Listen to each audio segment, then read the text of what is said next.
Yep. I'm a quarter of a century old. That's kind of a crazy thing to think, even though at the same time it really means absolutely nothing. All it really means on this planet is that I've been on this floating rock, as everyone has described it, going around this giant fireball 25 times. But fun fact, my birthday, November 2nd, is actually also Day of the Dead, which is celebrated in Mexico and, a lot of other different places, I think. Maybe, I'm not sure, but it's a mix of ancient Aztec traditions and Catholic traditions where people celebrate those who died and were faithful, I guess, to God.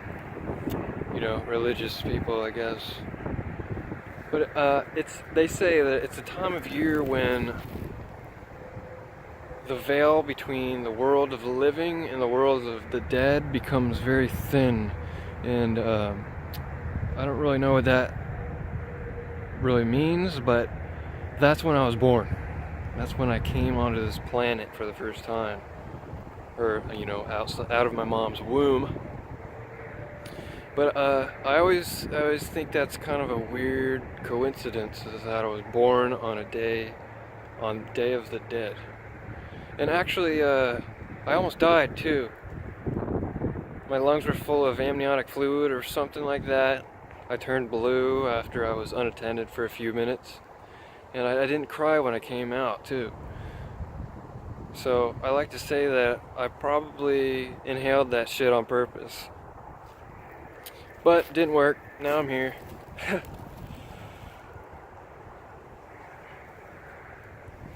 But yeah, I guess it's a kind of annual reminder, if I'm not reminded enough every single day, that,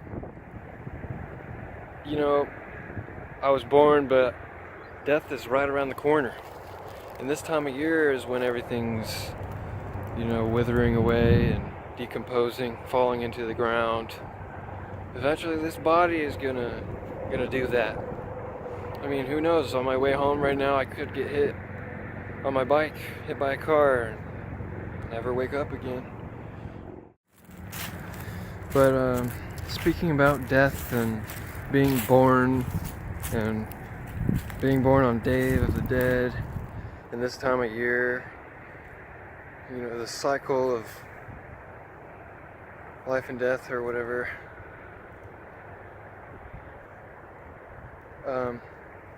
Throughout my life experiences, I have come to the conclusion that, yeah, my body's gonna definitely die, but from certain experiences, and through inquiring into my own existence and stuff like that, and looking within, spiritual shit like that. Yeah, I've come to the conclusion that myself, the awareness, the consciousness, it ain't gonna die.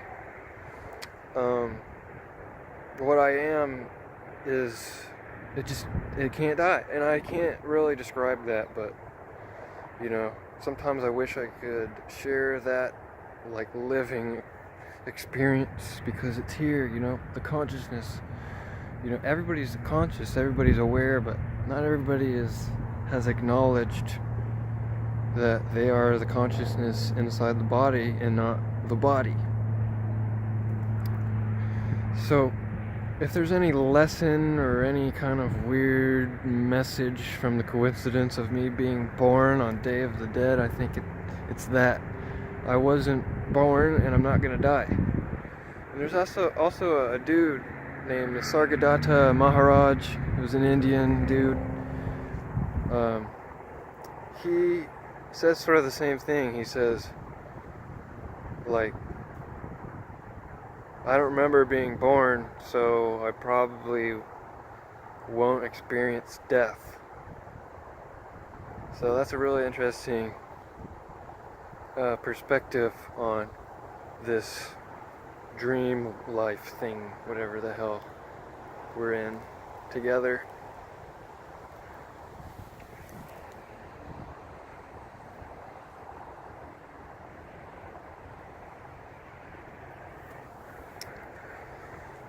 But yeah, October's finished. November's here. The leaves, still not all of them have fallen because it's still a little bit warm, but a lot of them have, just because the days are shorter, the trees, shorter days, and the amount of what they call red light increases, I think, and that lets the trees know that they should start dropping their leaves. But I know I've already talked about why I love this time of year so much, but it's getting to be that time when the air is like that perfect, cool, fresh, crisp. It's just so nice, man. And when you're walking around, you can probably hear me crunching on some leaves, And in the middle of the night, the crickets aren't chirping anymore, so the silence of nature and outdoors is a lot more prominent, and you might only hear like a raccoon creeping around in your backyard or something if you try to listen. But what I really like about the silence is that it's really easy to acknowledge that space and that pure just stillness that I'm talking about, that doesn't die. I mean, you could acknowledge it even in the most chaotic environments, doesn't really matter because it's always here. You're always aware of everything, and that doesn't change. It's a constant throughout your entire human experience. There's always an awareness of everything that's happening, no matter what. You're sad, you're happy, everything's temporary in this world except for this awareness.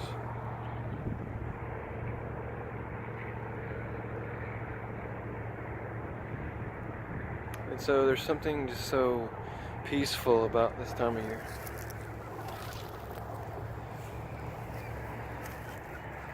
I just saw a cool little bird down here, and I'm gonna creep up on it. Oh, there he goes. I don't know if you can see that. Nature's corn dog.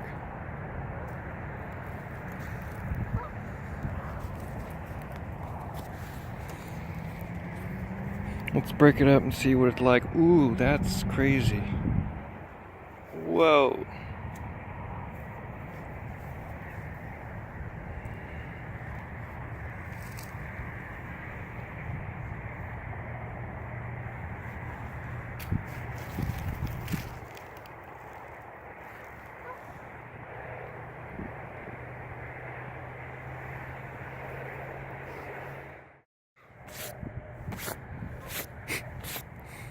I think a few of them got up my nose.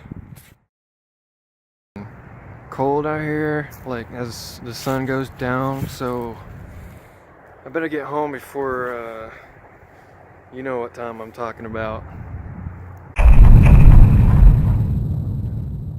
It's book time!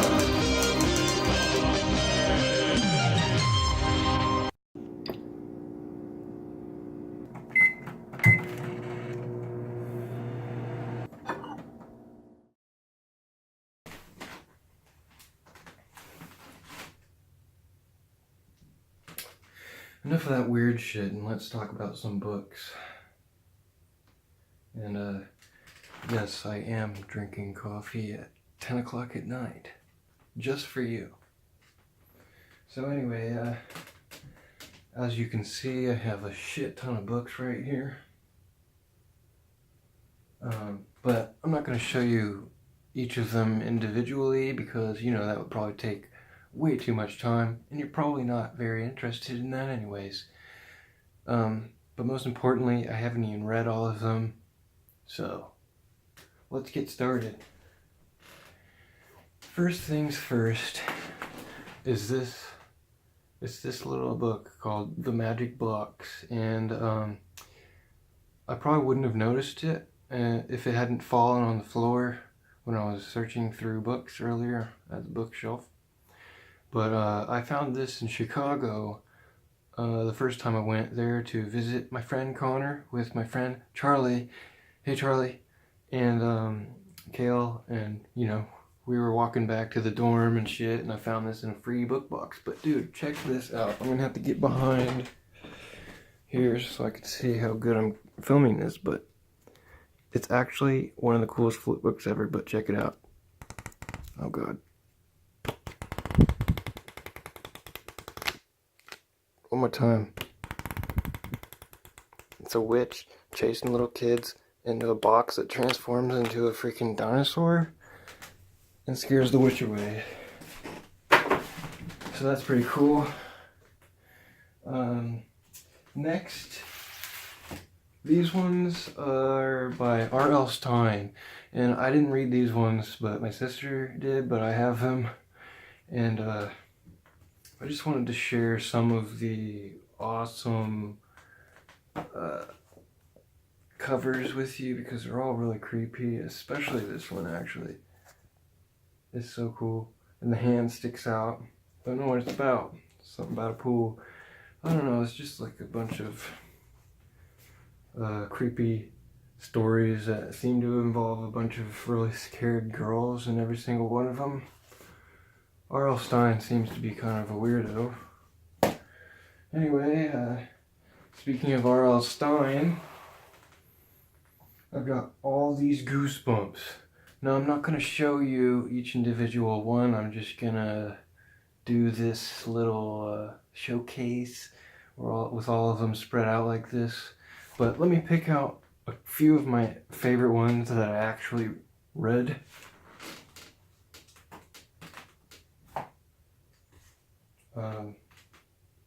A Night in Terror Tower. This one is really cool, and the show of it, the show version, is pretty freaking awesome also. These ones were Choose Your Own Adventure, and they're always really sparkly and cool. This one too, so sparkly and awesome. Creepy face on there. Notice how often I use the word creepy. I think it might be my favorite word. But anyway, this one is a sparkly Choose Your Own Adventure one also. But other than those ones, I have to say that Attack of the Mutant is probably my favorite one. Just because the episode of this, like on the live action version, I mean, is so freaking awesome.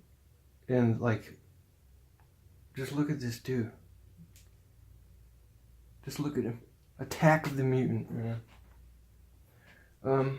But it was about this guy who is a little kid named Skipper, and he reads comic books, and one day he's riding the bus or something, and he looks up and he sees this evil lair off in the distance, and he's like, what the hell, that's out of my comic book.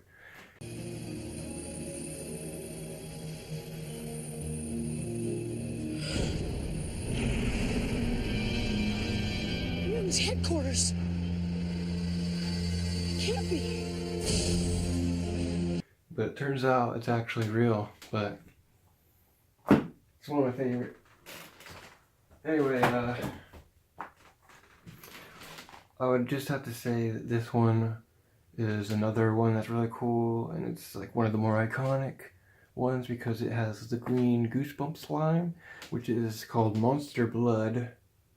And there's actually a whole bunch of Monster Bloods. It's Monster 1, Monster Blood 2, 3, 4, who knows how many there are, but it's pretty cool. Now, next is this book.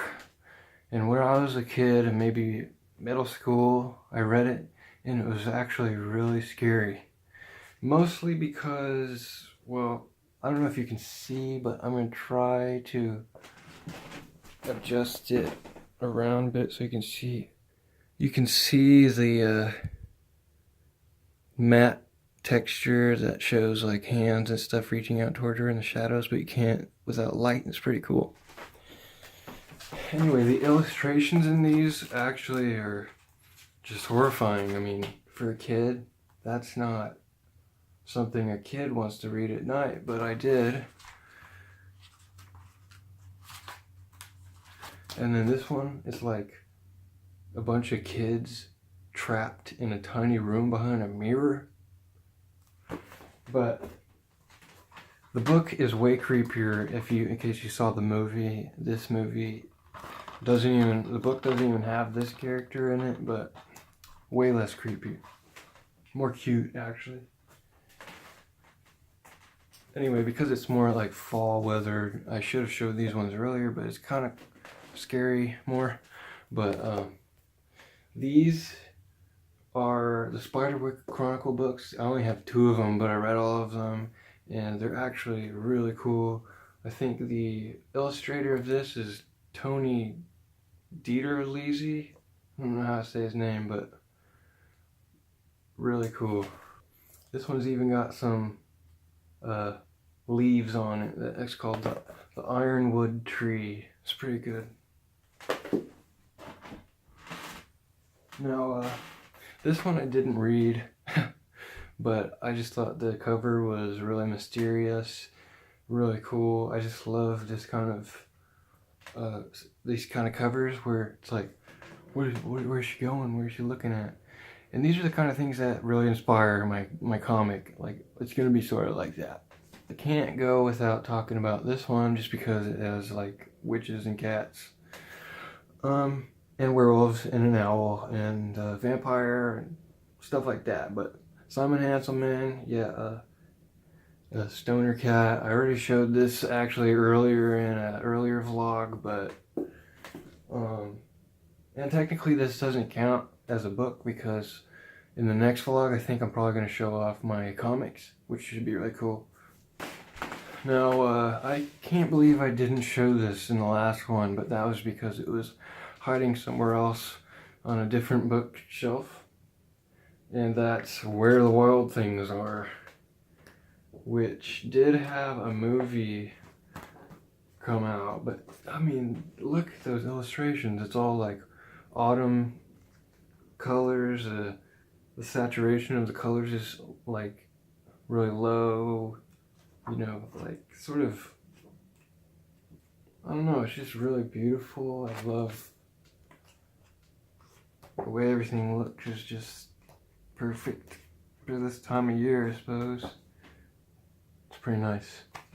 And last but not least, actually the best, is this small little book that I got last year by Charles Burns, who is somebody I've mentioned many times probably before. He, over the years, came out with these little zines called Free Shit. And that's what the FS stand for. Free Shit. The back here is a beautifully screen printed bouquet of flowers. And the front is just this creepy zombie dude. Again, I said creepy again. But anyway, it's about 20 something different issues of his zine Free Shit. And I'll be honest, I've really taken my time with this. I haven't even finished the whole thing looking at all of it. But I mean, it's got some of the coolest illustrations in here. It's really hard to open without bending it, but let me just show you some of these. Like, dude,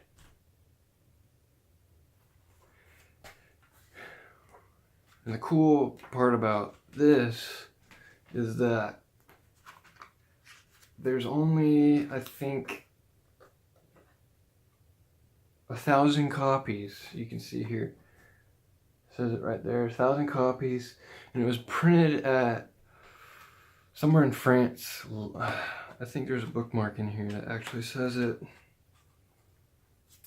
Les Derniers Cris. I don't know how to pronounce it. And it's in Marseille, France. Is that how you say Marseille? Anyway, I don't know. It's just full of really crazy, cool looking. See, free shit number 5. And it goes all the way to, maybe it says the number at the end. Wow. 21. Free shit 21. So yeah, Charles Burns, he goes around to like different comic, what do you call those things? Comic conventions, and just hands those out for free. But now that they're compiled and printed out, you gotta pay for it. But it's one of the coolest things that I own, gotta say. And it smells like fresh screen printed paint. So yeah, that's pretty much all I got for my more scary Halloween-y autumn book collection. Until next vlog, I will probably just be working on my comic book and all that type of shit. I got a bunch of ideas for many different things. I still gotta finish my sister's tattoo. Oh my god. And yeah, until December, peace out.